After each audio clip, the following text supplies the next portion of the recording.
Okay, welcome back. And I'm delighted to be introducing a scholar and academic for whom I have an enormous amount of respect and admiration for the work that they have been doing over the years. I have a sort of connection with Janice in that we both have a very strong interest in the Britannia Theatre and popular theatre in the 19th century. We both collect theatrical ephemera, and we both work together on a journal, 19th Century Theatre and Film, and we're working together on a set of publications of theatre documents for Routledge.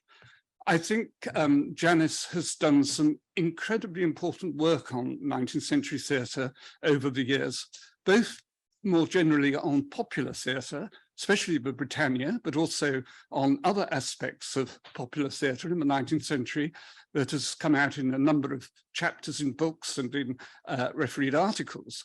But in particular, Janice has always thrown new light on areas that have not been covered adequately, or on people and performers who have not received their due. In her recent book, Victorian Touring Actresses, Janice actually takes us into the lives and the careers of a number of actresses who were really not that well known until she has undertaken her work on them and brought out a really fantastic book. She's also, before that, worked on Eliza Vestris and brought out a volume on Eliza Vestris's work in the mid-19th century. I'm delighted to be introducing Janice, and I think she really does meet the criteria through her work and research, in that she's enabling us through her work on actresses and some innovative work with archives as well, to stage and restage the lives of Victorian actresses. Janice. Thank you very much for that very fulsome introduction, Jim. I'll pay you later. Very, very, very kind of you. And I'd really like to say a huge thank you to the organisers, especially to Laura, to Vicky, to Maria, and to Dina, for the wonderful hospitality that we've had, and to everyone for making. Sorry. Mary Frances Scott Siddons on the right. Rising from a humble background, Nielsen achieved celebrity for her interpretations of Shakespearean heroines in both the UK and US. Are we all right? Just exit that, yeah. Right. Sorry. So Nielsen achieved celebrity for her interpretations of Shakespearean roles, both in the UK and the US, before she died very prematurely, aged just 32 years. And her contemporary on the right, Scott Siddons, also performed on both continents. A great-granddaughter of the tragic actress Sarah Siddons, she became as well known for her dramatic readings as for her stage roles. My main reason for starting with these actresses, though, is not actually for the women themselves, but for the material objects representing them. So these beautiful glossy and embossed images date from the 1870s or 1880s and are die-cut scraps, originally manufactured and sold in the US, and of course, which I bought via eBay. Typically, 19th century purchasers would stick them in journals or in scrapbooks, or use them to embellish a decoupage project. Buyers might not have had any knowledge at all of the actresses, but merely chose them because of the very attractive costumes they're wearing. Alternatively, given both performers were known for their Shakespearean roles, they might perhaps have inserted them into what was called a gingerized volume of Shakespeare's plays. And in her article on theatrical tinsel pictures and Grangerized books, Catherine Heinzen argues that considering how people took theatrical images and remade or recontextualized them at home enables us to better understand the textual and visual networks in which the theatre operated. And I want to suggest that our process as theatre historians and literary critics is similar to the Victorian hobbyist amassing a number of small elements and combining them in new ways to create a coherent whole, in our case, a narrative.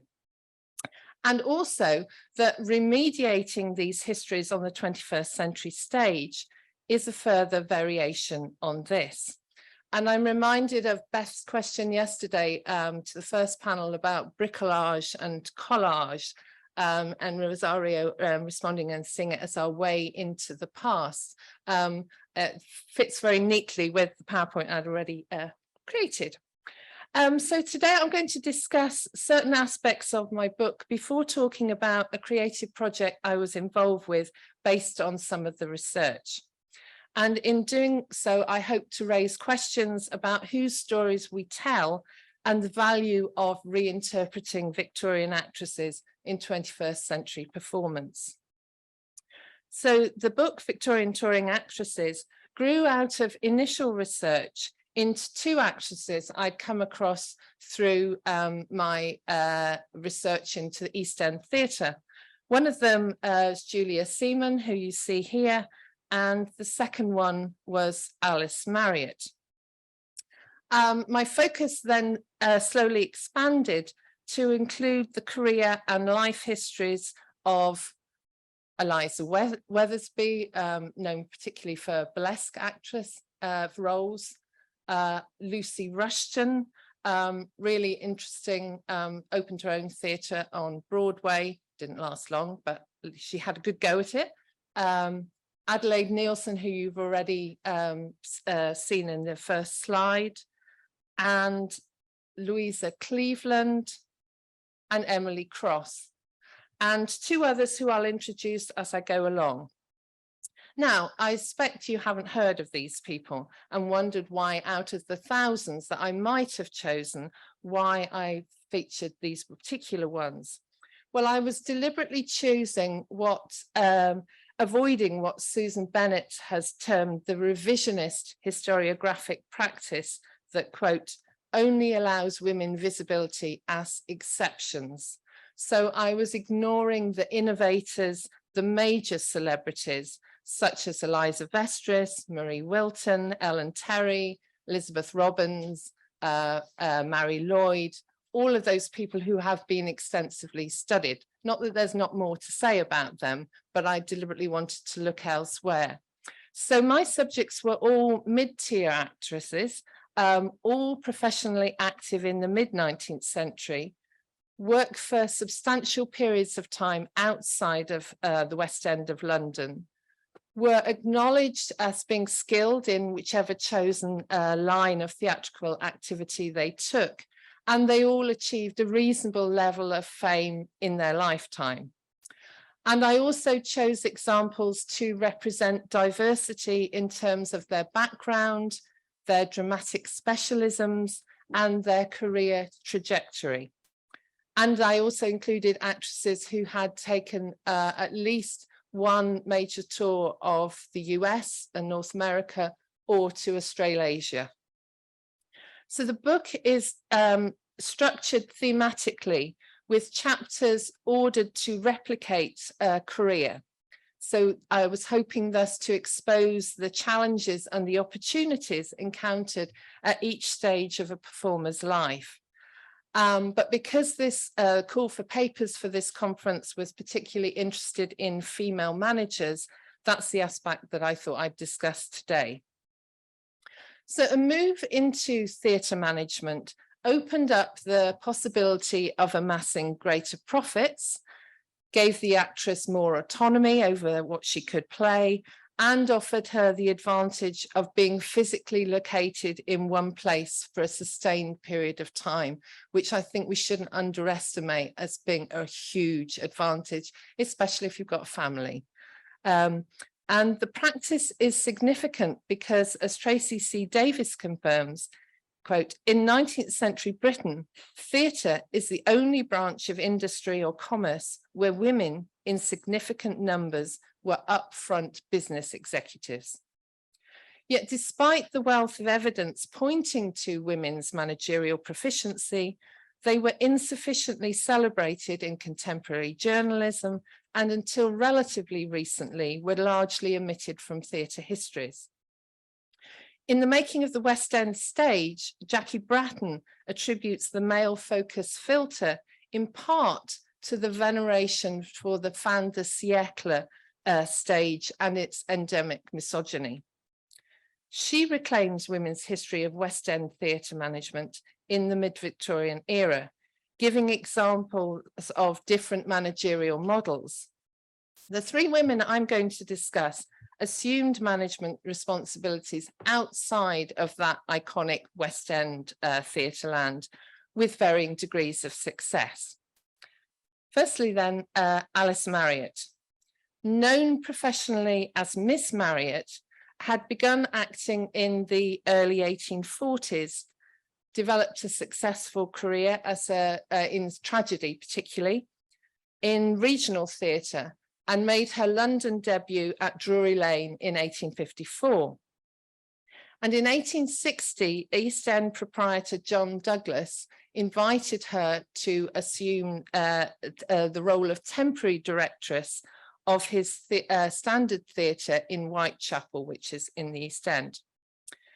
And that proved very successful. So when Douglas retired in 1861, she then took over his Pavilion Theatre with her husband, Robert Edgar, as the lessee. And 2 years later, Marriott and Edgar took over Sadler's Wells, that you see on the top left there, which is to the north of the City of London. Once regarded as an inferior venue, the Wells had enjoyed a period of very good reputation under Samuel Phelps' management between 1844 and 1862, when he put on acclaimed productions of Shakespeare and other classic drama. Her management was marked by a deliberate policy of producing higher brow legitimate drama at a time when many critics were concerned about the poor state of the country's drama. And this endeavour was well received in the theatrical and local press. For example, a review in the Athenaeum in November 1863 praised her ambitious spirit, seeing the choice and production of drama, in this case it was Weston Marsden's Pure Gold, which you see on the right, as a credit to Miss Marriott, and recognising the potential national importance of her tenure at Sadler's Wells. So she continued in the same vein, in January putting on a very creditable production of Webster's The Duchess of Malfi. But she took her biggest risk, however, in undertaking Hamlet for her first benefit on the 22nd of February 1864.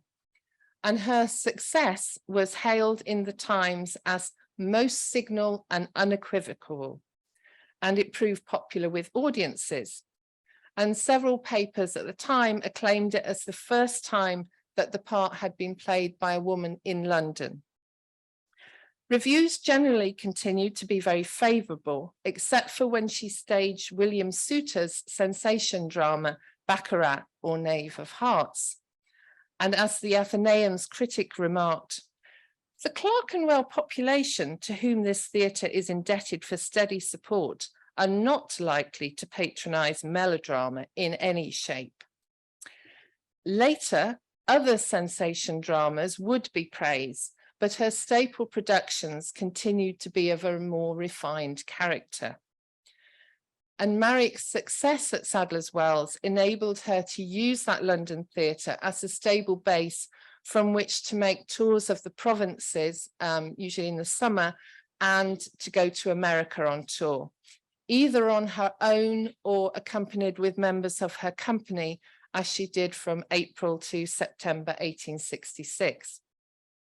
Now, Marriott was undoubtedly the main drawer at Sadler's Wells and appeared in the major productions, except for the annual pantomimes, which were advertised as under her immediate supervision or superintendence. And it's interesting, her husband is rarely mentioned in the press. And there's a biography of Edgar Wallace, who was the illegitimate child of her son, Richard, and that I think we can regard as good evidence because it was compiled with the help of her daughter, Adeline. And it gives a flavour of the working practices of Marriott and her husband. So the quote is, "Though her handsome but fatigued husband was dignified with the title of manager, it was Miss Marriott who performed all the offices that should have been his, even to counting out the wages of the company with her own hands every Saturday. It was she who took the decisions, chose the plays, engaged the players, transacted all the business and conducted rehearsals. Her son and her two daughters were in the company with her, and later on the son's wife and the daughter's husbands. But her family, no less than other members of the group, were made to bear the brunt of her enormous appetite for work and feel the rigour of her matriarch's discipline."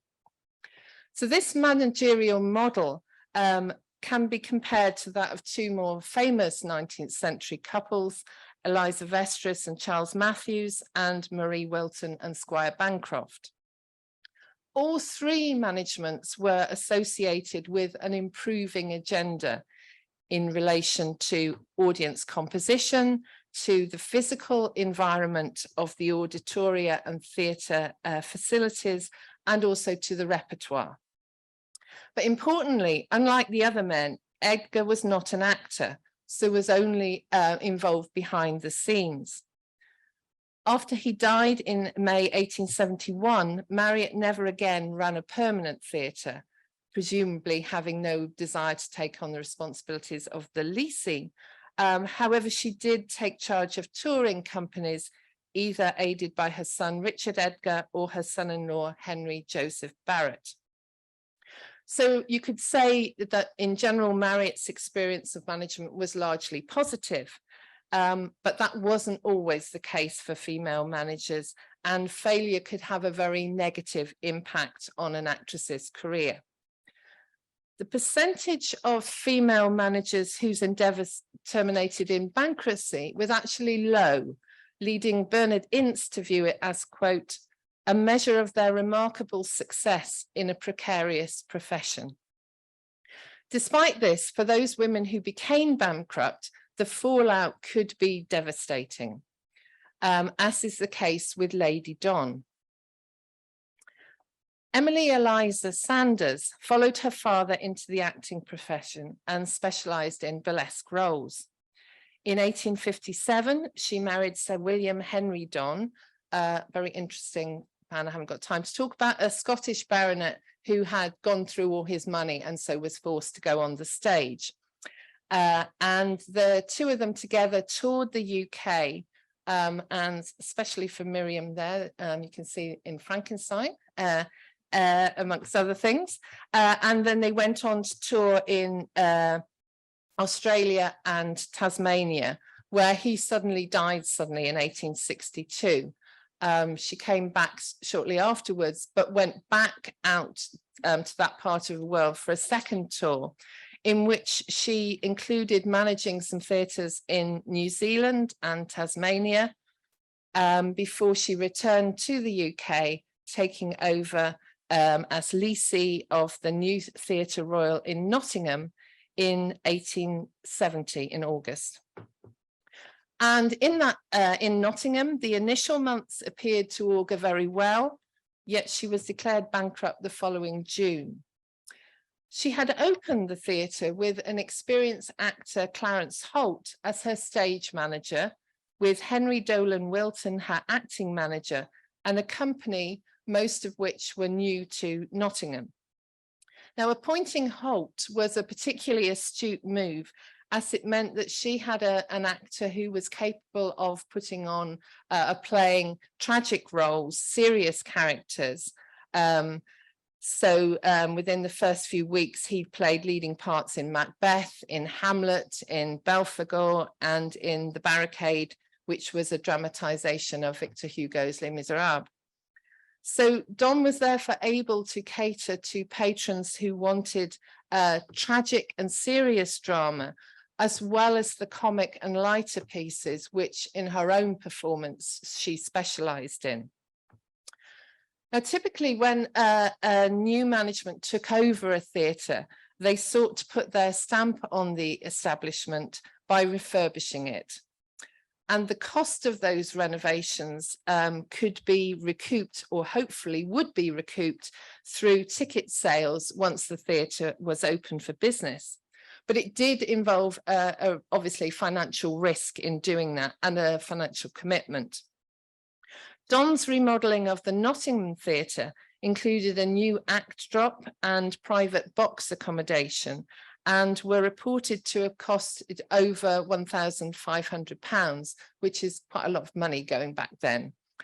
So the lavish spending was not just on the initial refurbishing of the theatre. A review of the Christmas pantomime confirms Lady Don's management has been conspicuous for liberality, and the manner in which Robinson Crusoe is put upon the stage will win universal recognition. Another newspaper declared, it is to all intents and purposes a London pantomime in the provinces, thereby fulfilling the intent and purposes, the promises of superior productions that refurbished interior had suggested would be the case. And initially there were crowded houses, and it appeared to predict good profits for the management. But by mid-January, Don was struck with a bout of severe illness, which meant that she was not able to perform herself on the stage for the whole of the rest of the season. And there was a second blow when her business and acting manager, Wilton, became ill, and he died aged just 28 in November. So during the season, which terminated in early May 1871, Don was amassing considerable liabilities and went bankrupt in June, and lost the theatre, and subsequently her wardrobe and all her properties had to be sold at auction, which again then has an impact if you're going to go back as a touring actress. And so her career took a negative dive, as indicated by the inferior nature of the venues that was then forced to tour. So rather than being big theatres in big towns, she was appearing in music halls and theatres in smaller places. And rather than being the main attraction, she was just frequently one of a series of variety entertainments. And that was how she ended her career, dying of rapid consumption in September 1875. Very Victorian death, and quite early, I'm afraid. It's very dreary, this bit. So even when a business appeared to be thriving, an unexpected event could have disastrous consequences for the management. And such was the case for Marie Henderson at the Elephant and Castle Theatre in South London, which she had taken over in April 1875 with her second husband, John Aubrey, as lessee. Now, Henderson had established a sound acting career in the British regions and become a leading lady in Sarah Lane's Britannia Theatre Company for 4 years from October 1867, before doing stints at the Adelphi Theatre, you see her in the middle there, in a production at the Adelphi, and at the Surrey theatres. At the Elephant and Castle, she appeared to model her management on that of Sarah Lane and programmed a repertoire along similar lines to the Britannias. So it was designed to appeal to a predominantly working class audience. That she judged the taste of her customers adroitly is suggested by a review of her benefit in August 1875. Now, the writer notes that managing a transpontine theatre, and for those who don't know, it means that the establishments that were situated on the south side of the River Thames, sometimes known as the Surrey side, so that managing those theatres requires a particularly careful pitching of entertainments. And this is the quote. Sometimes the soaring manager is seized with a desire to make Shakespeare popular, and in producing the well-known works of England's greatest poet, with performers ignorant of the simplest laws of blank verse, and apt also to drop their H's and to rave and stamp when they have exquisite poetry to deliver, He is soon confronted with a beggarly account of empty boxes. And we could obviously note here, there are various hierarchical assumptions being made there about this pompous reviewer. But anyway, on the other hand, if he thinks, as some occasionally do, that anything is good enough for over the water, he is soon taught a lesson which makes him a little more careful in dealing with sorry audiences in future. Miss Marie Henderson, avoiding these extremes, has hit upon the golden mean, and by producing interesting and effective melodramas which are acted with spirit, had done wonders at the Elephant and Castle during her term of management. So Henderson introduced novelty by frequent changes of the bill rather than putting on brand new original pieces.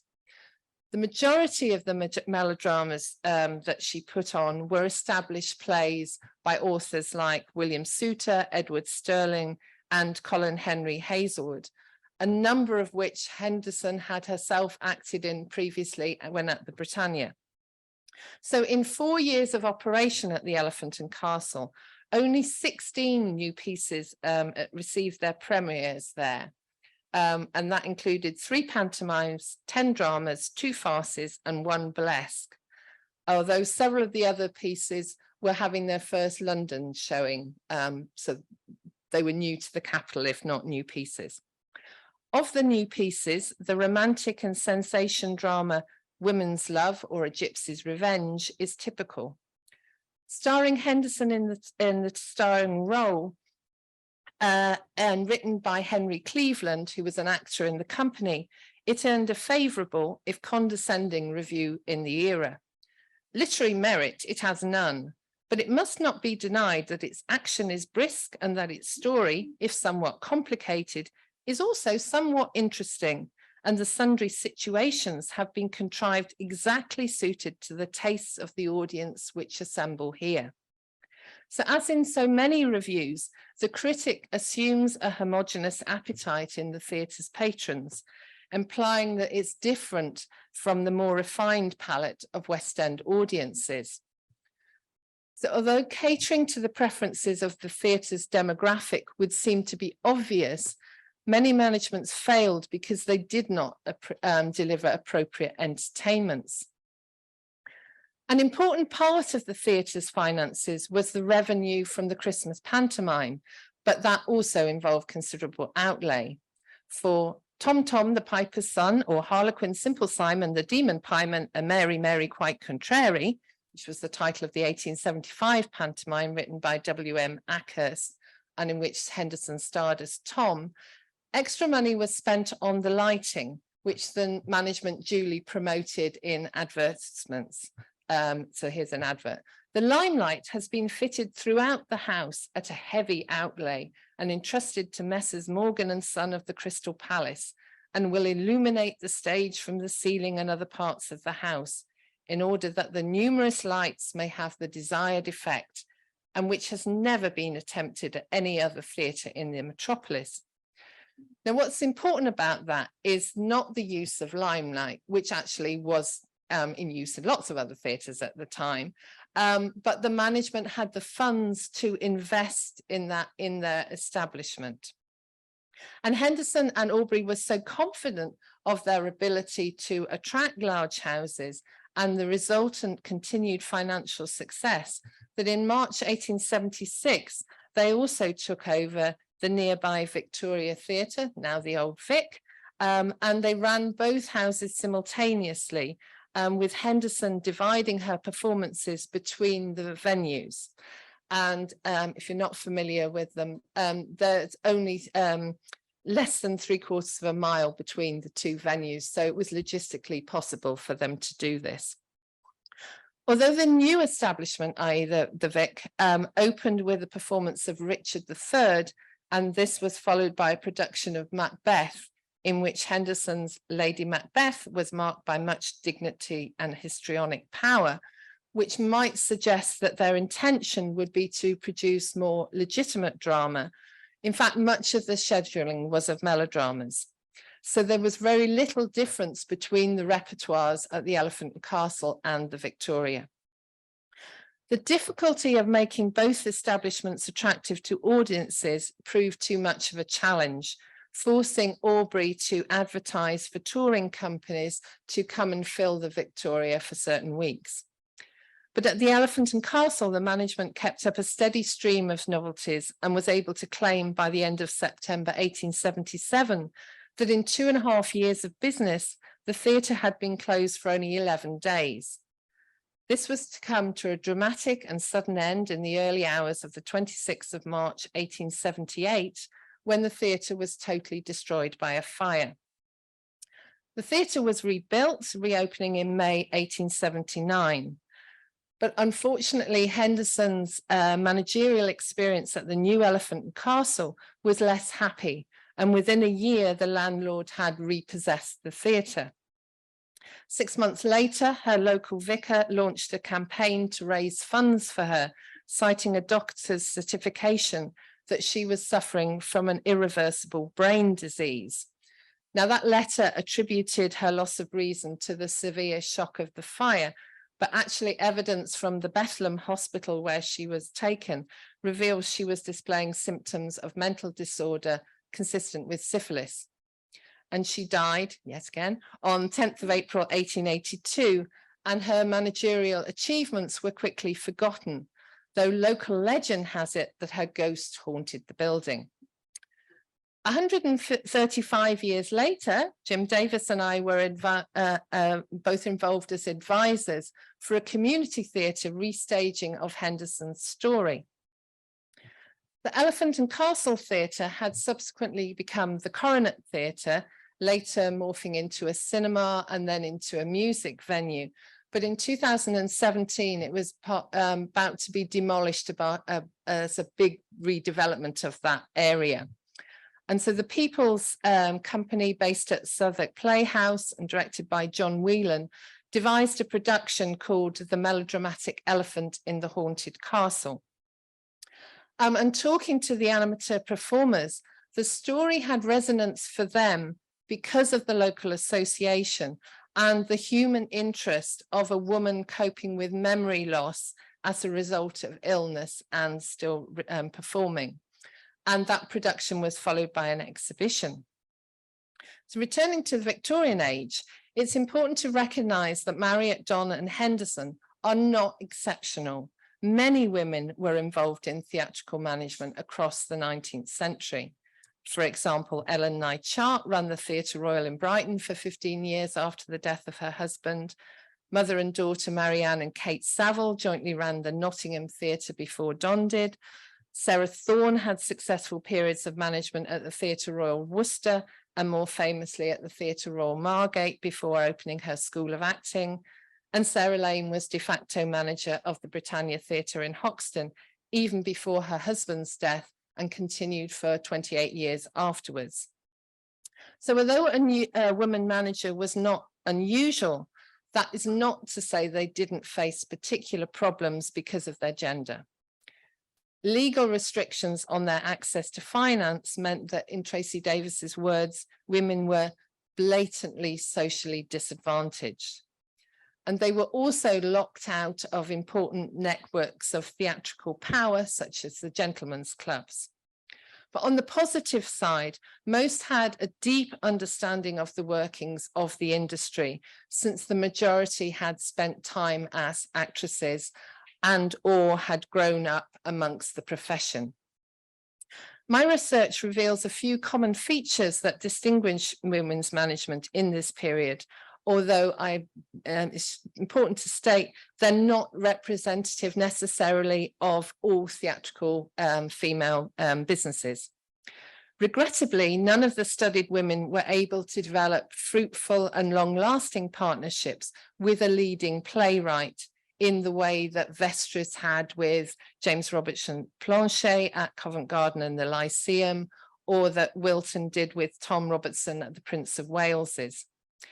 Theatrical tenure did not generally result in innovative work in terms of either dramatic writing or performance style, the women preferring to stage similar pieces to that in which they had acted in earlier on in their careers. But that is not to denigrate commercial theatre, but as Jackie Bratton has shown, to recognise that success was in modes that, quote, celebrated theatricality, exuberance and excess in fantasy and burlesque. And this emphasis is, I think, confirmed by the fact that the women often introduce the latest technology into their theatres to make it spectacular. And also the policies of emulation that I've mentioned, emulating successful managements. So Marriott's emulation of Phelps's repertoire, or Henderson's with Lane's, shouldn't be viewed as arising from a lack of imagination, but I think are indicative of very shrewd business sense. Frequently, women's assumption of managerial responsibilities seems to have been unplanned, though having successfully taken over one theatre, they may attempt to repeat that somewhere else. But it's striking that none of the women that I've studied made a permanent transition to theatrical management in the way that many of their male peers did, people like Henry Irving. Yet their example may have paved the way for later, more ambitious entrepreneurs such as Lillian Bayliss, producer and manager at Sadler's Wells and the Old Vic in the early 20th century. So I'll now turn attention to the restaging of women's histories. In 2016, I secured funding from Sparks Might Fly, which was an initiative sponsored by the University of Hertfordshire's Heritage Hub and UH Arts that facilitates a researcher from any discipline working together with a professional performing artist to take research out into the wider community. Now, it originally imagined some sort of performance along the lines of the solo dioramas that Benjamin Poore analysed in Heritage, Nostalgia and Modern British Theatre. But thankfully, the artist that I was paired with, Julia Cheng, had much more imagination. At first glance, it might seem an odd collaboration, particularly since Julia specialises in contemporary and street dance, including whacking, which I didn't even know what it was at the time. And she is the founder and creative director of the female collective House of Absolute, has been a judge and mentor subsequently on the BBC Young Dancer programme, a mentor for the biggest UK hip hop festival, Breaking Convention.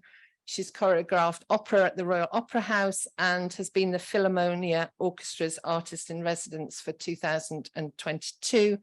And earlier this year, she was nominated for an Olivier Award for her choreography of the London production of Cabaret, starring Eddie Redmayne and Jessie Buckley. So I feel very fortunate to have got in just before she really came to greater prominence. So anticipation of this talk, and because I didn't want this to just be me talking, I interviewed Julia, a very heavily pregnant Julia, and asked what had initially interested her in this project.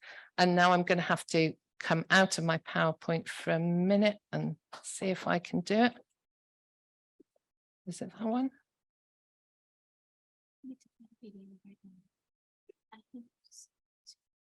Oh, it's, sorry.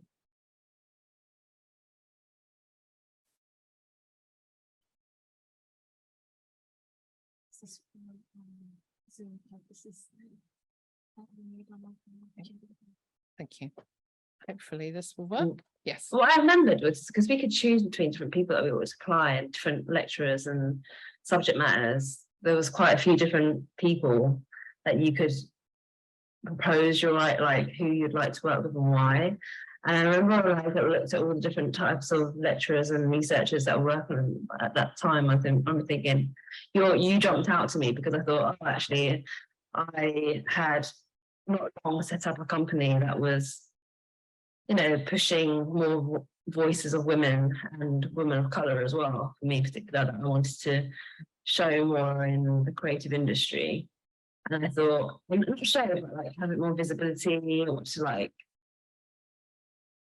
push more of a presence, should I say? And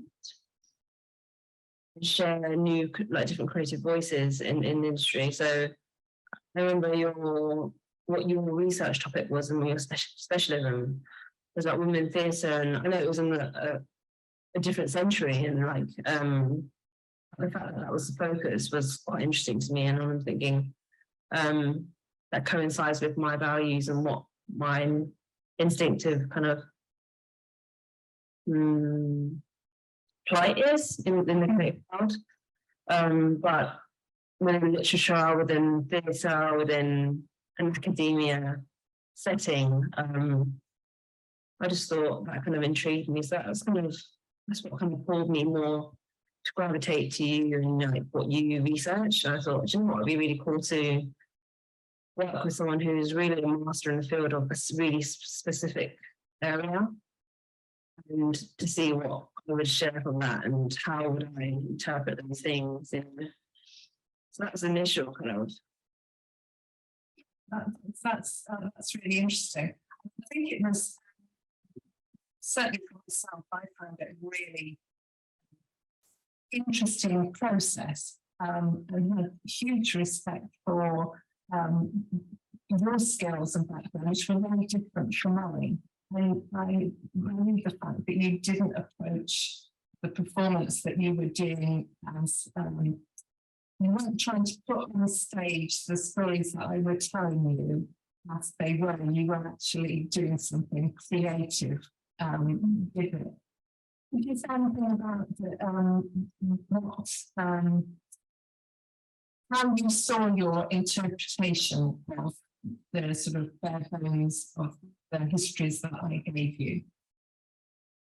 Yeah, I mean, I say I still think about the stories that you tell me. They still happen all day. Like, I was in Sad Wells. I always think about that woman who ran Sad Wells for a while. Sorry. Yes, and like I'm thinking that was amazing. And I'm here about to have a kid now. I'm thinking, like, how do I navigate on stage as being a woman who's having a kid, and then how do you go back into the industry? So that also makes you think about that, because we spoke about each of those, in depth of each of those actresses, about that, and also how they age. So even with in cabaret, and there's like there's more mature actresses, I also made me think about like memory, how well you can remember text, because we spoke about those sort of things as well. We also spoke about different kinds of casting that you get. And people let you off because of your age, because of you've had kids, or et cetera, or some people having kids and it's literally the next week they're on stage.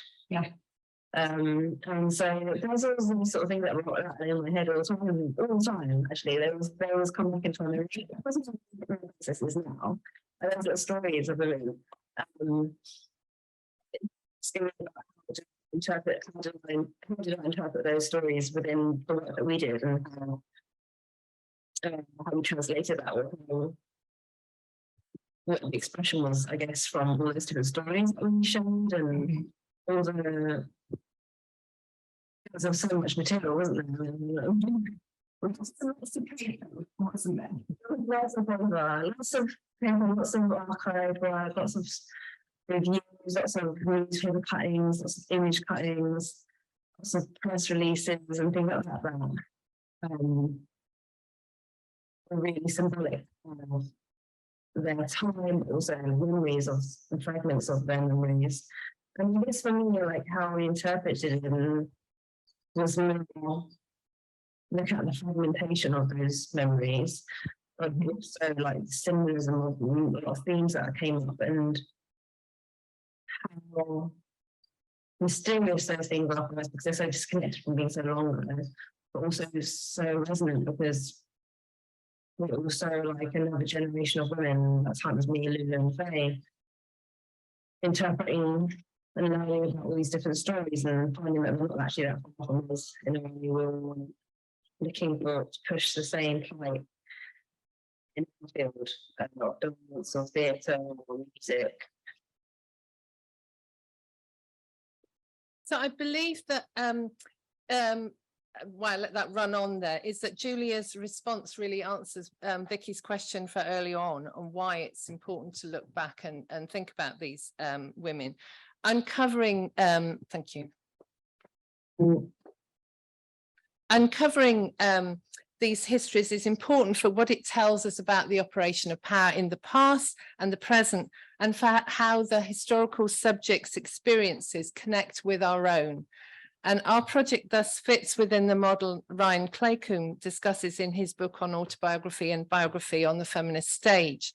And he discusses such performances, quote, you've got it here, how such performances use the body of the actress as what Ellen Diamond, following Walter Benjamin in Unmaking Mimesis, calls a dialectical image, a physical embodiment that uproots the body of the biographical object and the body of the actress from the historically specific places and creates a dialectic of historical narrative, a marker of the long history of women's oppression in this one performing body.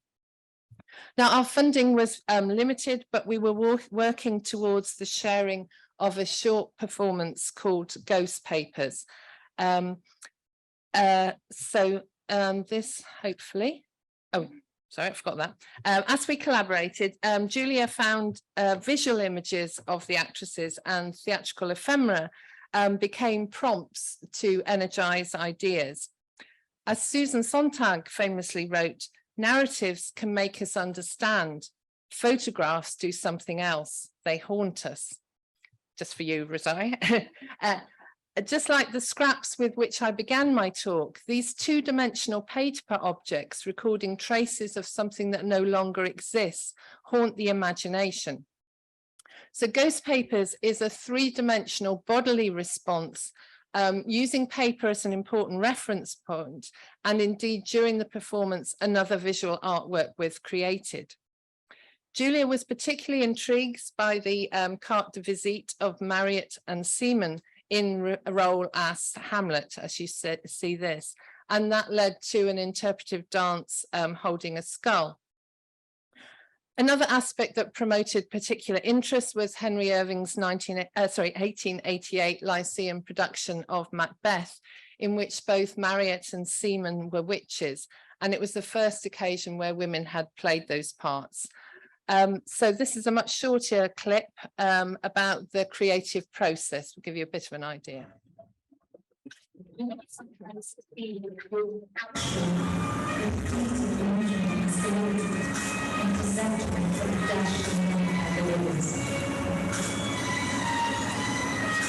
But the great serious incarnation of dramatic poetry can research 19th-century theatre history. I'm currently working on a project called Sparks Might Fly, where we are looking at my research on the 19th-century actress and collaborating with the theatre practitioner. Timeline of Julia Seaman's life. Janice has also spoke to me a lot of depth about her life within theatre, but also her personal life. Today, I thought we might work a little bit on 19th-century gesture.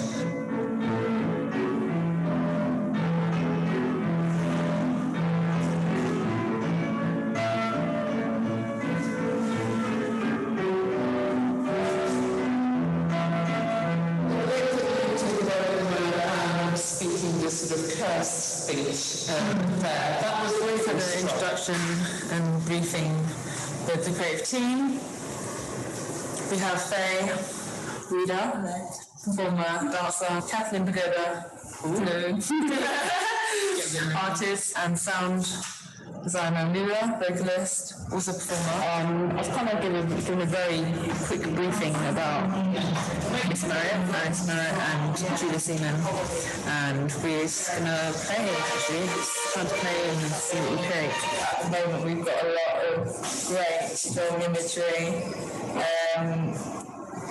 And I think now's the time to go, sleep, let the dust settle, come back tomorrow, and we can amplify it, develop it, and take it to the next level. Janice has just passed some images to some new images of Julia Seaman, which is really nice because it really matches the costume that I actually made from the other images that I got. So yeah, Julia is now wearing the skirt that looks practically identical to the. I won't spoil it. I won't spoil it for the performance. Yeah. Today is an exciting time when we're going to share what's been worked on so far with the audience. And as you can see, we're in the Western Auditorium. Actual.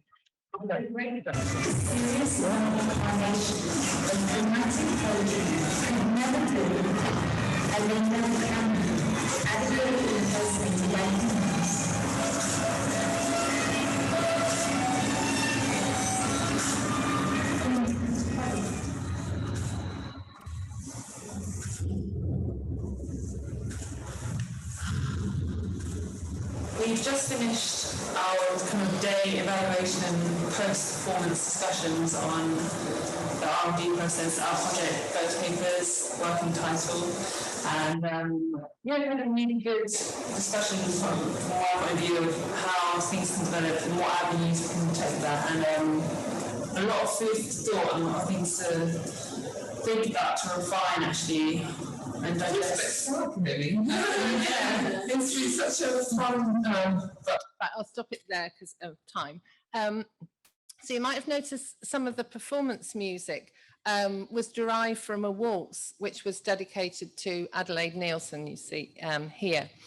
And musician Saskia Horton altered the mood by playing it on a violin at a much slower tempo. And this is just one example of how elements of Victorian theatrical culture were reinterpreted. The soundscape was also engineered through the use of Mimu gloves. In 2016, Lulu Mebaratu was one of only a few artists working with prototypes of this new technology, whereby she pre-recorded sounds and music which were triggered by the movement of her as she gestured with her hands. And that was used during the performance. So as we've been hearing throughout the conference, the Neo-Victorian project is a reimagining of the 19th century viewed through the lens of the present day.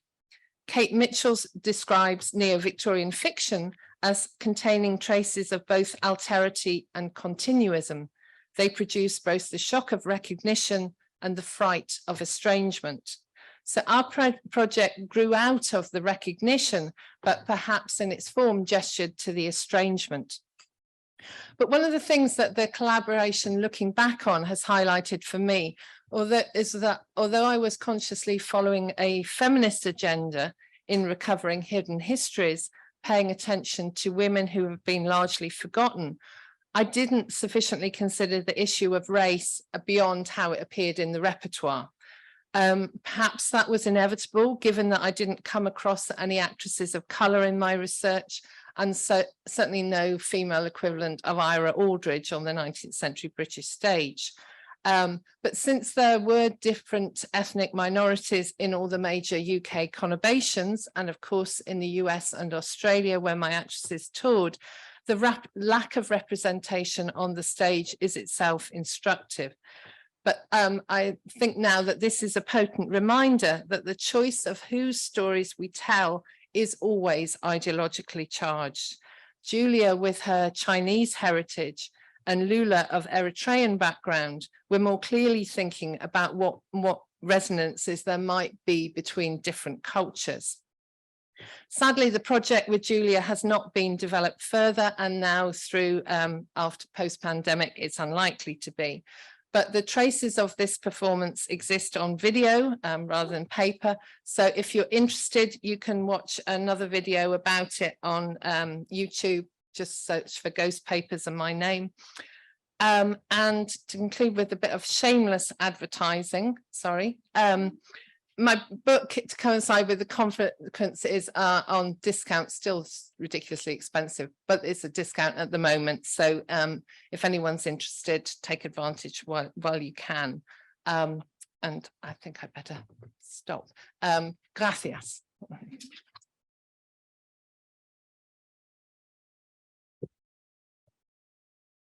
Thank you very much, Janice, for the stimulating paper. And I think we've just got a few minutes before we need to move on to the next break. So are there questions for Janice?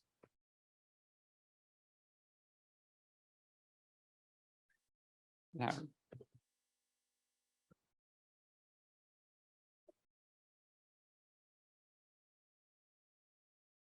Thank you so much, Janice, for such a wonderful ghost paper keynote. I really enjoyed it because I think, and the people in the room who know much more than I do on no Victorian literature and no Victorian drama, but I think that the novel as a genre, no Victorian novel, has had a louder voice, if you can say that, in retrieving and reviving these hidden histories than the theatrical industry at the moment. And I think, and correct me if I'm wrong, Beth and Rosario, I think that there's this need to have this dialogue between researchers, theatre historians, and practitioners, performers, in order to shed light on all this hidden part of the 19th century. So I thank you for that, because we were, well, for us in our project, we were inspired by your project, and we hope to, well, next year we've been working a few months, well, a few months ago, we started working with a choreographer in order to revive the works of Madame Wharton and her tableau vivant. I don't know what's going to happen, and I don't know what we're going to do. But the thing is, he's doing a great job, and if we're lucky, we might see some of it next year. If we're not lucky, we might not see it. So I don't know what's going to come out of that. But well, just the comment was that I think, and I don't know if this is your opinion or the opinion of the rest of the audience, that the novel, the No Victorian novel, has done a lot to recover all these hidden histories, but there's still a gap in no Victorian drama, no Victorian theatre, in this sense of recovery, of revival. Well, I think that the great thing about neo-Victoria fiction is it's a popular form. There have been feminist theatre historians working for a long time. It's not new, is it, Kate, to be recovering women's histories. But we tend to publish in academic books and speak to audience of conferences and things like this, which is wonderful.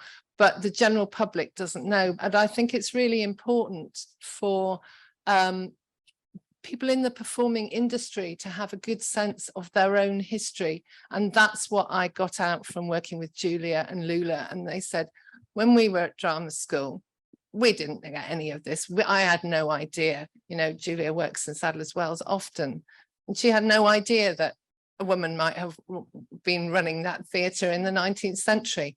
There was a statue of Marriott once upon a time, but it's nowhere to be seen now. So I think it's important for people to know about the past. And yes, I think the Neo-Victorian project as a whole has been very helpful for that, and helpful for theatre history as well. Holly. I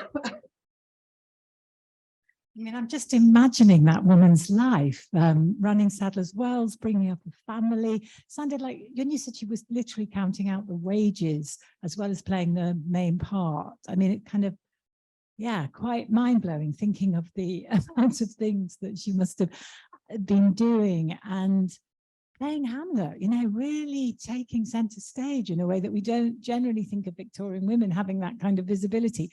And I was just wondering about how she was seen by, you know, how did she, I'm thinking of her as part of the theatre community and societally, how was she regarded? She was respected, yeah. And after Edgar had died, and after she wasn't running Sadler's Wells and whatnot, and she toured elsewhere, she worked, Irving cast her in a number of productions. By then she was old, and so she was the old hag in Ravenswood, and those kinds of roles, which unfortunately were what women were given. But he obviously valued something in her performance, and the reviews of her are generally good. That's not the case with some of the other women who just sort of slip away out of history or for various reasons. Thank you. We have time.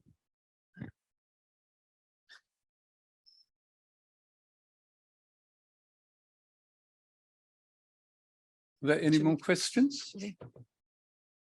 Comments? You can always see me in the lunch break or whatever. That's fine. Thank you. Okay, can we say a big thank you to Janice for that paper? Thank you.